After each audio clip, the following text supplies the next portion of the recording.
She failed. After 3 months in the shelter, there was nothing left to distract herself with. She knew every inch of the tiny room, like she knew her own body. The shelves, once stocked with canned goods, were empty. The TV and radio didn't work. The 3 dirty cots smelled like body odor, and the sump hole in the corner had long overflowed with urine and feces. No view, no entertainment, no escape. Josh had built the shelter because he wanted his family to live. But was this living? Marge turned to her son, the tears coming. "We're going to make it, Billy. I promise, but you need to eat. Please." "No!" Billy's own eyes began to glaze. "I want Daddy." "I know you do, but Daddy left, Billy. He knew we didn't have enough food, so he made a sacrifice for you and me." "I wish Daddy was here." Tears burned her cheeks. "He's here, Billy." She patted her chest. "He's here. Inside of us. And he always will be." Billy narrowed his eyes. "You hit Daddy on the head." Marge recoiled as if slapped. "No, Billy. Your father made a sacrifice." "He did not. You hit him on the head while he was asleep." Billy picked up the small piece of meat and threw it at his mother. "I don't want to eat Daddy anymore." Marge scooped up the meat, sobbing. It tasted salty. She didn't want to take food from her son, but she needed the strength for what came next. She silently cursed her husband. Why didn't he properly stock this place? Getting nuked would have been better than this. Her hand closed around the fire axe. The scream woke her up. Marge's face burned with fever. Infection, she knew. In a way, a blessing. Consciousness was far too horrible. "Billy?"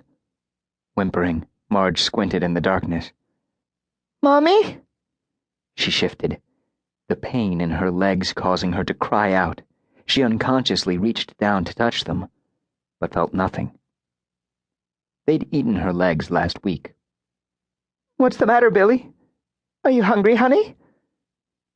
"I made a sacrifice, Mommy." He crawled out of the shadows, handing Marge his tiny, dirty foot. The drool that leaked from her mouth had a mind of its own. You have to do it, Billy." Billy was crying. "You have to do it for Mommy. Mommy can't cut off her second arm. I can't hold the axe. I wish Daddy were here." "Daddy?"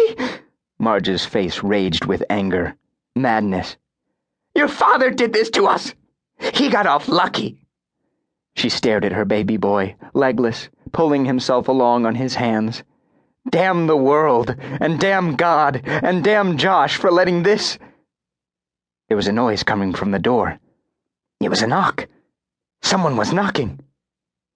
"Billy, do you hear it? We're going to be..." Billy swung the axe. "This one's still alive!" Officer Carlton leaned over the small boy, checking his pulse. He was awful to look at, legless and caked with blood. His mouth was a ruin of ragged flesh. No, not a ruin. The flesh wasn't his. "Jesus!" His partner Jones made a face. "Looks like the kid ate his mom. There's another body over here. My guess, it's the homeowner. Why'd they come down here?" Carlton shrugged. The father had a history of paranoid behavior. Maybe he convinced them it was a nuclear war. He squinted at the father's corpse. The bones had been broken to get at the marrow inside. Carlton shivered. "There's a hidden room back here. Look, the shelf swings away." The hinged shelf moved inward, revealing a large pantry stocked with canned goods. Enough for years.